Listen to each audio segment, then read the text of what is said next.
Today, we're talking about short-term rental appraisals, the kind of assignment that separates the calm from the caffeinated.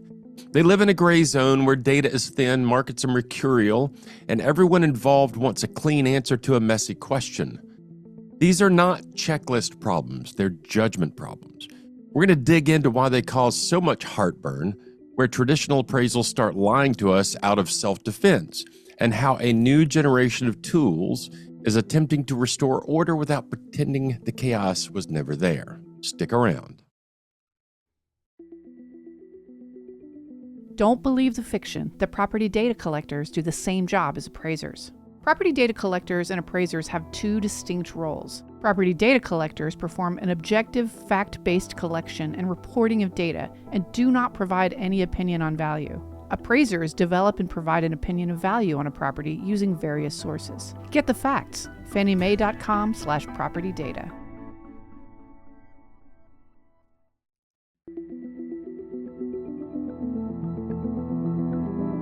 You're listening to the Appraisal Buzzcast with your host, Hal Humphreys.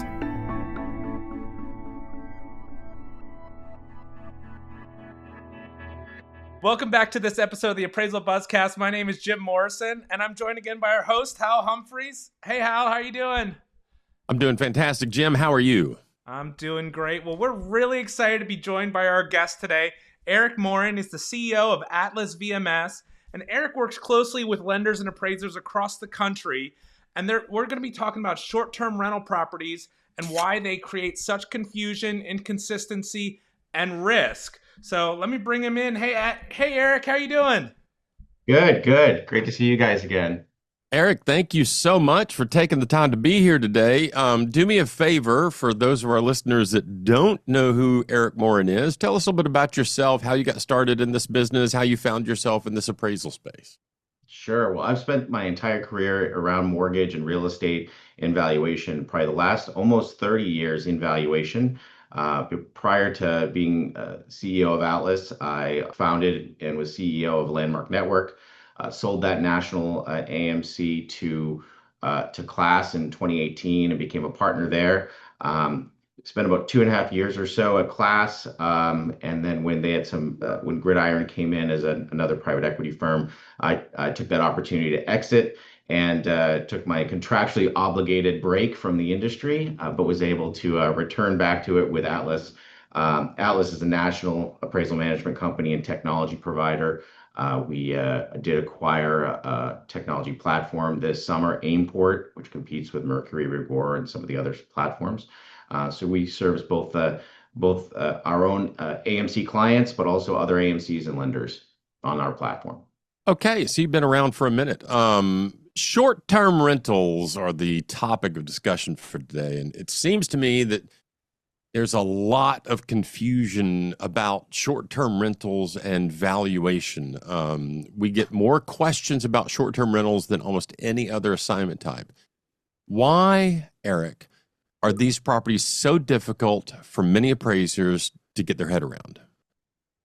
Well, I think part of it is that they're businesses in a way that are, that operate in a structure that's not like a typical real income producing real estate environment, right? So it's when you have long-term leases, you sort of lease it and forget it in a sense, not completely, but the short-term rentals, they operate more like a hotel, right? More like a business. People are checking in and out of them daily and weekly. You have linen services and amenities and management companies and whatnot. So they operate very differently. And I think from a valuation standpoint, as we'll talk about, I'm sure, is that there isn't a real there isn't an official form for it, right? So it's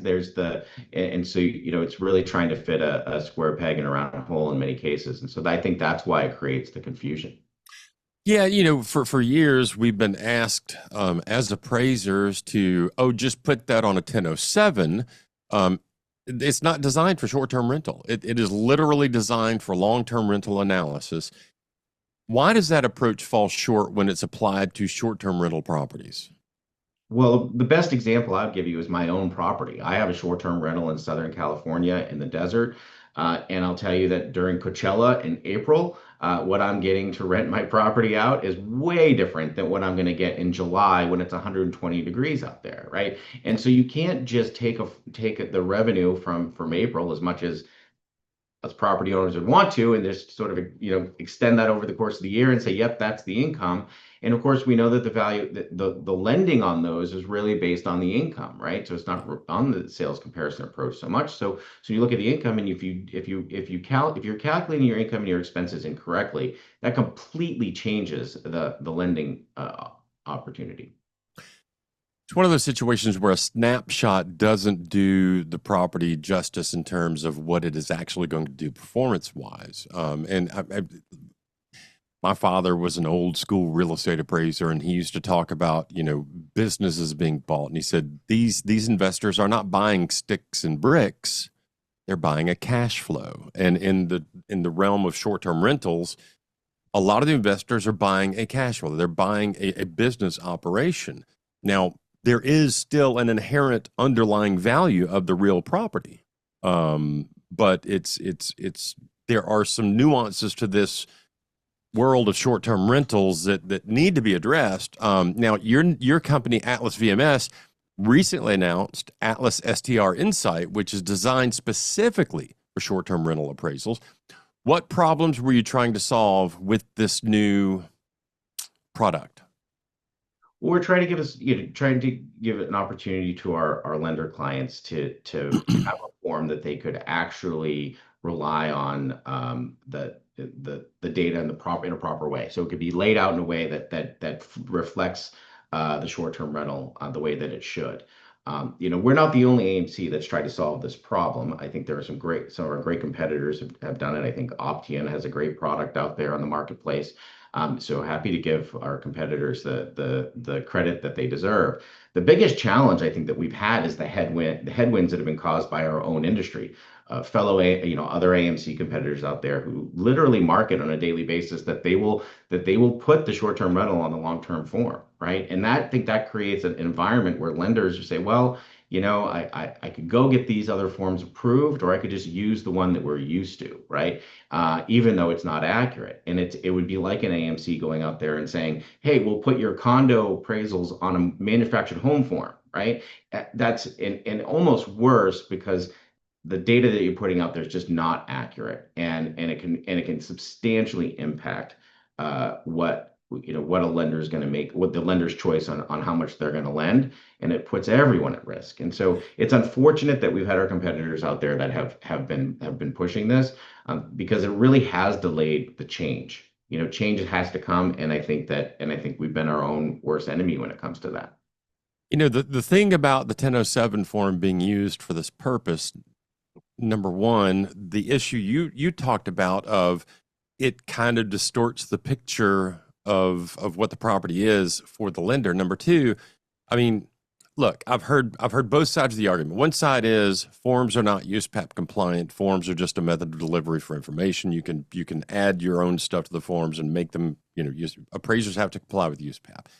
The other side of the argument is if you put short-term rental analysis in a long-term rental form, there is a strong argument that is just de facto misleading. So there are some serious issues to be addressed here. Now, we've already touched on factors like seasonality, special events, day of week pricing, how that complicates the process. How does your product deal with those things? Well, our form is laid out in a way that the appraiser can plug in that data and can tell the story that they need to tell. Okay, so it's a little bit more of a clear way to tell the story. Right. Yep. Okay. Atlas STR Insights uses short-term rental data sources like AirDNA. How does access to booking data, occupancy trends, average daily rate changes, the way an appraiser can analyze these properties, how do those things impact how we do our work as appraisers? Well, in many cases, appraisers have their own sources of data, right? And just like they would in a traditional assignment. And so, we added the AirDNA tool just as additional support that they could utilize, right? So, Okay. we're not giving them the output. I think it's important for the appraisers to sort and filter their own data the way that they need to. So we're not saying, hey, here's the data, go and put this in your report, right? But just like we wouldn't, extract MLS data and hand that to them for a traditional assignment, but we'll give them access to our system if they need it, right? If either as a supplement to what they already have, or if they just want a confirmation for what they're coming up with, or they actually do need additional data that they don't have access to. Yeah, I like it. I come out of the commercial valuation space, and we're talking about STR, short-term rentals, but there's a product we use in the commercial space called STR, Smith Travel Research, which is kind of the go-to source for average daily room rates, occupancy rates, stuff like that for hotels. Air DNA is a similar product for the short-term rental market. And look, I mean, Erik, here's the thing. As an appraiser, I've often said to my contacts, when I call them to ask them for information, I'm like, I'm a vulture for information. I want as much useful information as possible. Do I use all of it? No, not always, but it is an informative piece of data to look at, and I think it's good that you guys are providing that. How many appraisers, in your opinion, struggle with income analysis on short-term rentals? How does this new process help appraisers present a more realistic picture of income and risk over a full year? Yeah, I think uh, I struggle with the word struggle, right? So I feel like if an appraiser is truly struggling, like really having a hard time with it, maybe it's not an assignment for them, right? And just for everyone's protection, right? But I think that we all have to learn new things. We all have to sort of extend our knowledge base on as much as we can when it comes to uh, our industry and supporting our clients. And so we do see appraisers ask questions. Our team is there for them. Certainly, our chief appraiser is there for them to give them some additional assistance and walk them through any questions that they might have, or just get that confirmation. Do you think we did this right? We came to the right conclusion. Just a little more support on that front. Yeah, nice. From a lender or AMC perspective, what are the most common issues that lead to revisions or disputes on short-term rental assignments today? Well, you'd be shocked if I tell you this. Value. The value conclusion, right? Who would have I thunk? think, I think that's really, I think that everyone has an interpretation of value, and I don't think it's any different on short-term rentals than it is on a standard, appraisal that you might do. There's a borrower that's going to have an opinion of the value. You have a lender that has the same thing, and an appraiser that may have a different point of view. So trying to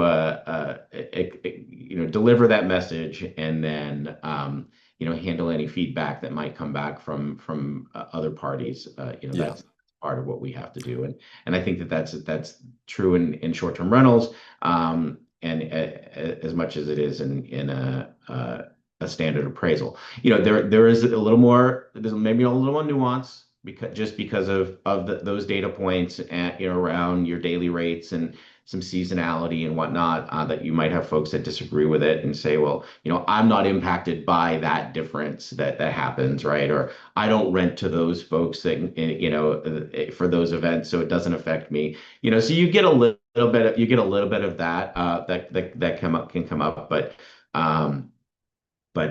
yeah, it's not so different than our everyday work product. I mean, at the end of the day, the old story about a lender gets an appraisal, they turn to page 2, look at the value, and pick up the phone. Yeah. Yeah. All right. So last question before we go to our commercial break. I'm an appraiser out here in the wild. I'd like to take on more short-term rental work. I'd like to get into this space. What should I do right now to improve my confidence and competency? tap into education resources. And if they're and you know, and I haven't assessed really how much of that is going on, and you know how many of the various conferences that appraisers can go to, or any of the education resources that they have, how much work is being done on the short-term rental side. But I think that that's probably an area that we could improve on, probably. Yeah, I think that's it. I mean, here's the thing. There are ways to become competent. Education is one of the identified acceptable methods to become competent. I run an education business. I'm a big fan of education as a way to work your way towards competency. I'm also a practicing appraiser, and at the end of the day, a combination of education and then practice. Finding someone who is comfortable with these things, asking them to review your work, asking them to help you out, hooking up with an AMC that is supporting this kind of work that you can bounce ideas off and get that little handhold near the goal line to kind of get it over the goal line. I think it's a combination of education and practical experience that makes one truly competent. And my suggestion would be take the classes. There are several options for short-term rental classes. Brian Reynolds at Appraisal Learning has a really good short-term rental class that he puts on through Appraisal Learning. There are other offerings out there. Avail yourself of those, and then go the next step. Phone a friend, get someone that you trust that has done these things to help you walk through the process and become competent. I mean, look, Erik, you know this as well as anyone. You've been in the space for a long time. When appraisers pigeonhole themselves into, I just do single family residential in a subdivision in a well-developed neighborhood in Williamson County, like they're missing out on a lot of work by doing that. Yeah. Yep.